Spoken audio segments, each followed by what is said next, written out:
Growing up in Sunday school, I was taught from the Bible, those who bless Israel will be blessed, and those who curse Israel will be cursed. Is the nation They are the God's descendants of referring Abraham. to in Genesis, is that the same as the country run by Benjamin Netanyahu right now?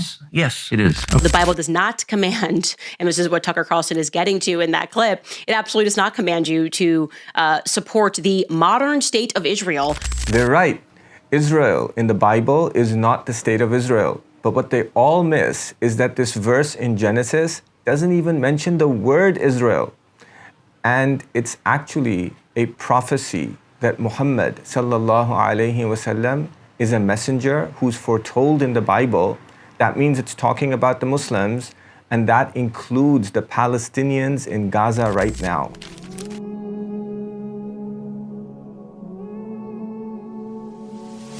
This verse doesn't even mention the word Israel.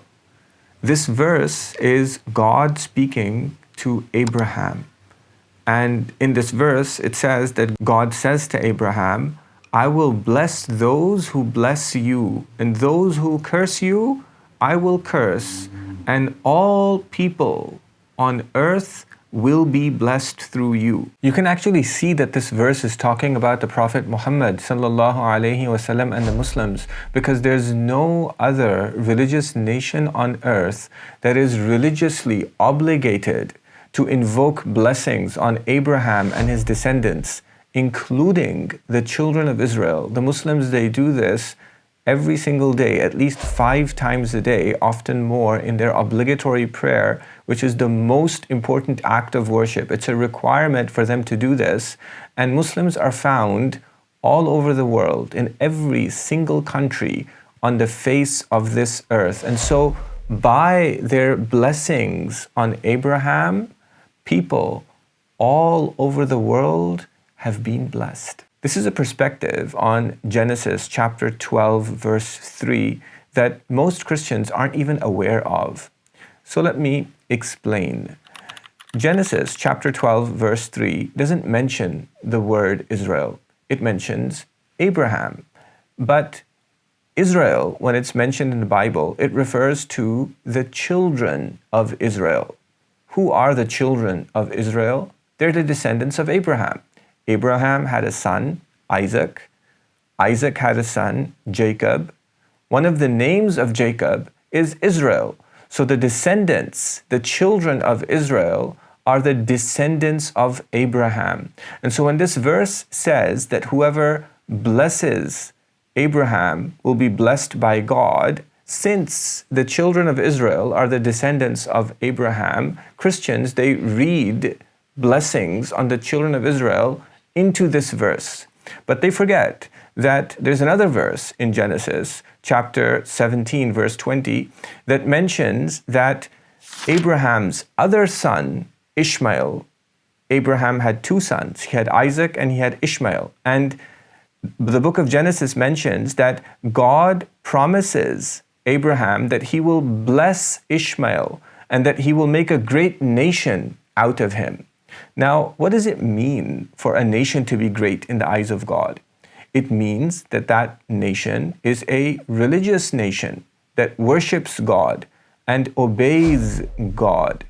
And there can be no doubt that this nation was the religious nation that was established by the Prophet Muhammad sallallahu alaihi wasallam.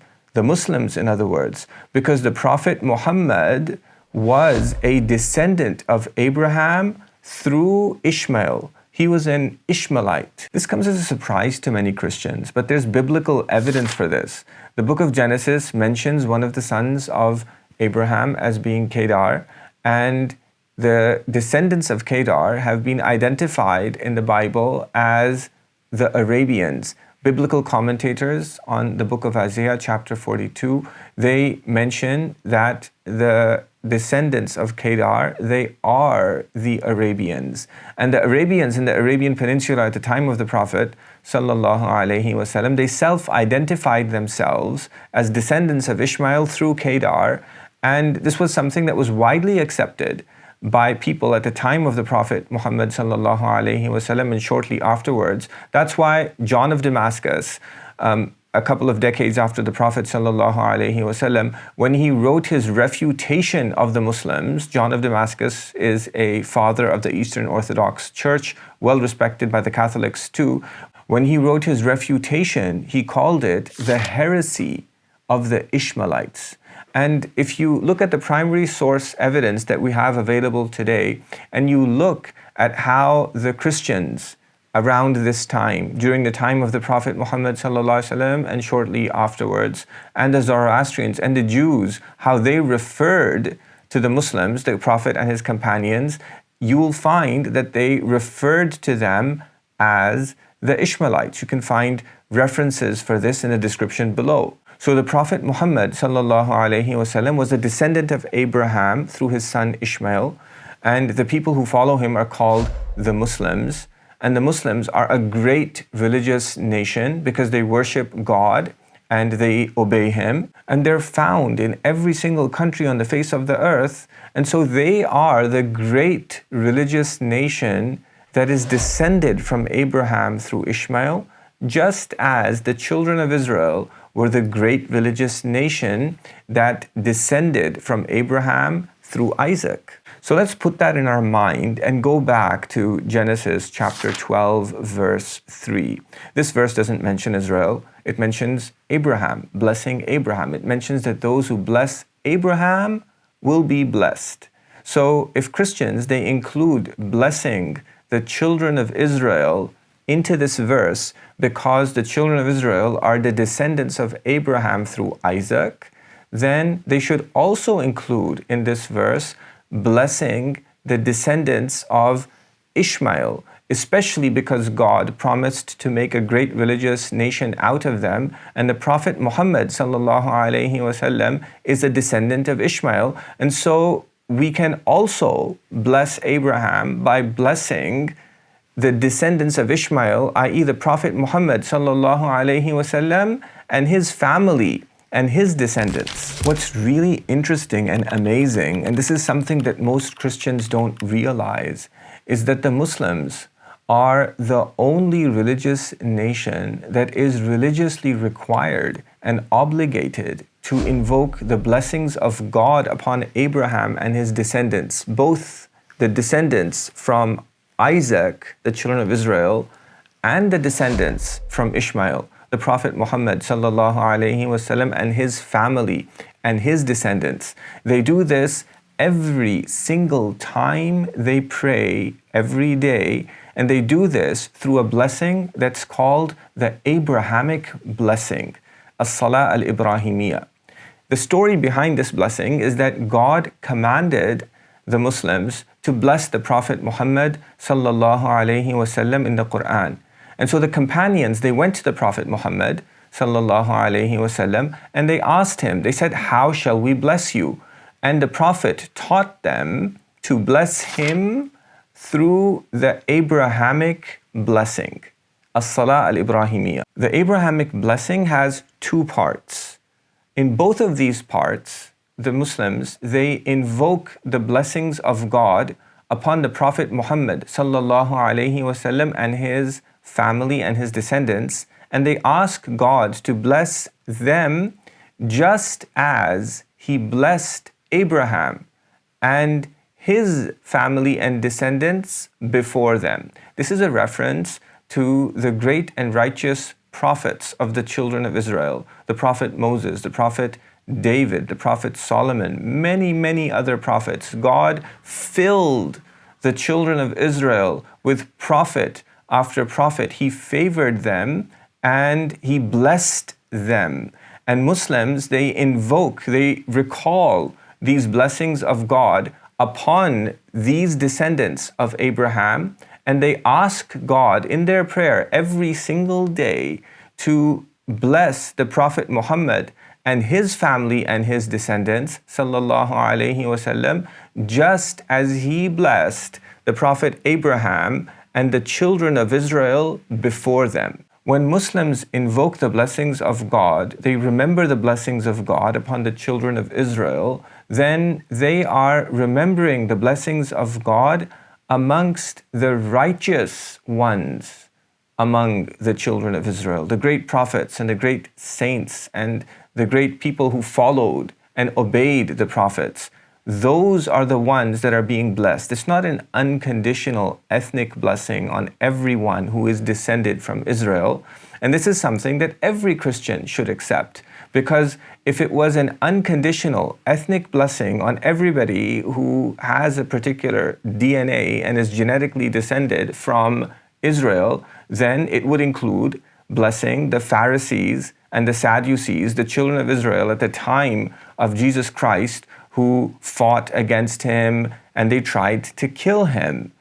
Obviously, these people are not blessed. And so when we bless the children of Israel, then we bless the righteous ones among them, not all of them unconditionally. So in both parts of this Abrahamic blessing, Muslims, they ask God to bless the Prophet Muhammad and his descendants and his family, the righteous and moral ones among them, in other words, just as he blessed the Prophet Abraham and the children of Israel beforehand, i.e., the righteous and moral ones among them. Immediately, this reminds us of Genesis chapter 12, verse 3. I will bless those who bless you. The Muslims, every single day in their prayers, they bless the Prophet Abraham. And they do this by remembering the blessings of God upon the righteous and moral people amongst the children of Israel. And they ask God to bless the descendants of Abraham through Ishmael, the Prophet Muhammad sallallahu alaihi wasallam, and his family and his descendants, just as he blessed those people. The Muslims are blessing Abraham and his descendants. The Muslims are blessed by God. There are two more things that are really amazing here. If you look at the actual words that the Muslims use to bless the Prophet Muhammad sallallahu alaihi wasallam and his companions, and to remember the blessings of God upon Abraham and the children of Israel, if you look at the actual Arabic words, in the first part of the blessing, the Arabic word that's used is salat. Allahumma salli ala Muhammad wa ala ali Muhammad. The word that is used is salat. Salat means exaltation and veneration. So in this first part of the blessing, the Muslims, they're asking God to exalt and venerate the Prophet Muhammad sallallahu alaihi wasallam and his family and his descendants, just as he exalted and venerated the children of Israel before them. So this is the first part of the blessing. Let's put this aside. I want to look at the second part of the blessing. In the second part of the blessing, there is another blessing that's invoked. And the word that's used here, the Arabic word, is baraka. Baraka means an increase, an abundance that is permanent. So here we're asking God to give increase and abundance and goodness to the Prophet Muhammad sallallahu alaihi wasallam and his family and his descendants, just as it was given to the children of Israel and to Abraham before. But what's really interesting is that this word baraka, it's the exact word that is used in the original Hebrew language of Genesis chapter 12, verse 3. Because when God says here that I will bless those who bless you, the Hebrew word that is used is the Hebrew cognate of the Arabic word baraka. It's baraka. Wa abaraka ma barakaka. My Hebrew pronunciation sounds a little bit like the Arabic, but when you do that, it sounds just like in Arabic you say, ubariku man yubarikuka. I will bless those who bless you. It's the exact Arabic word that the Muslims are using. It's the exact word that is mentioned in the book of Genesis, chapter 12, verse 3. So when Muslims, every day when they pray, at least 5 times a day, but normally a lot more, even dozens of times, when they invoke blessings on Abraham and his descendants, they do it using the same words that are mentioned in this verse of the Bible that says that I will bless those who bless you, O Abraham. So it looks even more that in Genesis 12:3, when God says that He will bless those who bless Abraham, it makes it look even more that the Muslims, they're included in this blessing. But there's another thing that's really interesting and amazing about all of this. In one of the formulas of the Abrahamic blessing that was taught by the Prophet Muhammad sallallahu alaihi wasallam to his companions, it's used by millions and millions of Muslims all over the world. This is actually the one that I recite in my prayers. I was taught by my teachers.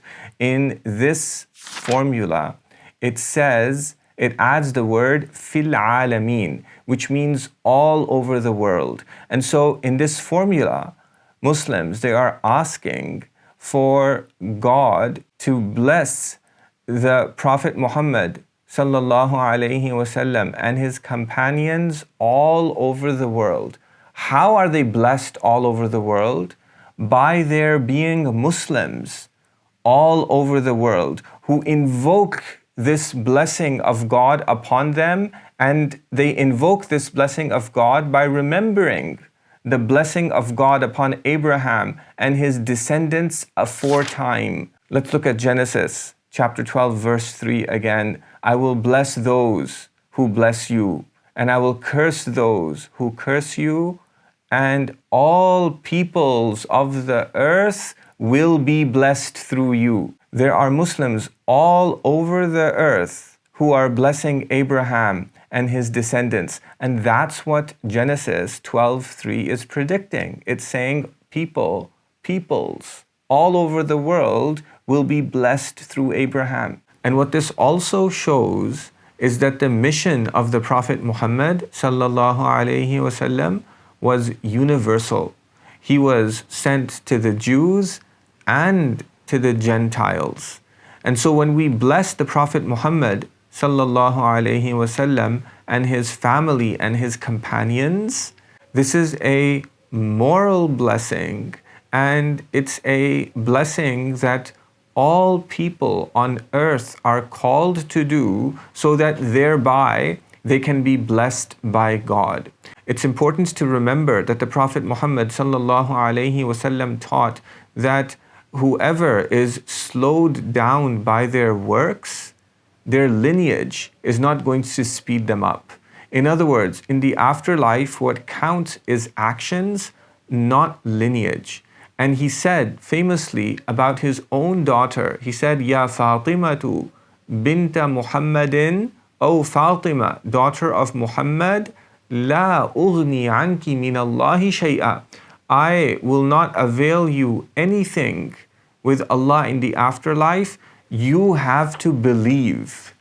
You have to believe yourself. And it's this belief and good deeds, the moral message of the Prophet Muhammad sallallahu alaihi wasallam that he came with, and he came with it to all peoples of the world so that they could be blessed by blessing Abraham and his descendants. With all of that, let's go back to Ted Cruz. Growing up in Sunday school, I was taught from the Bible, those who bless Israel will be blessed, and those who curse Israel will be cursed. Ted isn't just wrong when he says Israel in the Bible is the state of Israel. He's also wrong because he doesn't realize that the blessings of Abraham and the blessings of God through Abraham have filled the world through Abraham's non-Israelite descendant, the Prophet Muhammad sallallahu alaihi wasallam. And this is why it's so strange when American Congressman Rick Allen, who's a Christian, when they claim that Columbia University is cursed by God for allowing its students to protest the killing of Palestinians. Are you familiar with Genesis 12:3? If you bless Israel, I will bless you. If you curse Israel, I will curse you. I mean, do you want Columbia University to be cursed by God of the Bible? Definitely not. Okay. This is so strange because blessing the children of Israel can't possibly mean giving them bombs to kill and maim and torture and starve the Palestinians, just as it can't possibly mean helping them crucify Jesus Christ. If they do that, or anyone does that, if anyone does that, then they're not blessed by God, they're cursed by God. And if the children of Israel happen to do that, then our responsibility is to correct them and call them back to the way of their righteous forebears, the great and righteous prophets of the children of Israel, like Moses, like David, like Solomon. And that's what the students at Columbia University effectively were doing. What the congressman is saying is also strange because this verse doesn't even mention Israel. It talks about Abraham, and Abraham existed before the children of Israel existed, let alone the state of Israel. This verse isn't talking about the state of Israel, it's talking about something else. And what the congressman says is really strange, because if you read this verse in light of Genesis chapter 17, which mentions that Ishmael is also blessed by God, and that there will be a great religious nation that will come from his descendants. And when you observe that the Palestinians, most of them are Muslim, and they are from this great religious nation, from the blessed Ishmael, and when you realize that these people, they are religiously required, and they actually do, they bless Abraham, they recall the blessings of God upon the children of Israel, even though the children of Israel today are bombing them and killing them and starving them, they still do this. When you see this, then you realize that the biblical verses that Christians like the Congressman Rick Allen are citing in order to justify what's happening to the Palestinians, you realize that this same verse, it's actually praising the Palestinians, and it's saying that they are blessed by God. And so that means that when the students at Columbia University stand up for them, they're not cursed by God, they're blessed by God. May God bless Abraham. May God bless the righteous descendants of Abraham, the righteous descendants from the children of Israel, as well as the righteous descendants from the children of Ishmael. May God bless Jesus Christ. May God bless the Prophet Muhammad sallallahu alaihi wasallam. These are the people through whom the entire world has been blessed. The book of Genesis, chapter 12, verse 3, doesn't mention Israel at all. But some Christians will object that there's another verse in the Bible, in the book of Numbers, chapter 24, verse 9, that explicitly says about the children of Israel, not the state of Israel, but it says about the children of Israel, may those who bless you be blessed, and may those who curse you be cursed. This is a great observation. Let's put aside the fact that this was not said based on revelation from God. It wasn't said by one of the Israelite prophets that were sent by God. Let's put aside for the moment the fact that this was said by Balaam, the pagan sorcerer and soothsayer. Let's put that aside, because regardless of who said it, this is a true statement. Those who bless the children of Israel are indeed blessed. But the question is, who among the children of Israel?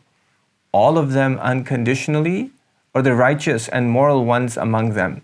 It can't be all of them unconditionally, because that would mean that the Pharisees and the Sadducees who fought against Jesus Christ and tried to kill him, it would mean that they are blessed, which is obviously false. It also goes against the book of Deuteronomy, chapter 28, in which Moses tells the children of Israel that if they disobey God, they will be cursed in the city and in the country and in their baskets and in their kneading troughs, and that the fruit of their womb will be cursed, and that the crops of their land will be cursed. And it goes on, enumerating all the ways in which the children of Israel will be cursed by God if they disobey him. So if we accept this verse in the book of Numbers as genuine revelation from God, even though it was uttered by a pagan sorcerer, then it would refer to the righteous amongst the children of Israel. And in order for the children of Israel to be blessed, they have to accept Jesus Christ, because God sent Jesus Christ to them. So this verse is talking about the righteous among the children of Israel before Jesus Christ. And those people were blessed by God, and we should all be blessing them. And as I've explained in this video, the Muslims today are the only people in the entire world who are religiously obligated to invoke and recall the blessings of God upon these people. And they do that at least 5 times a day in their daily prayers.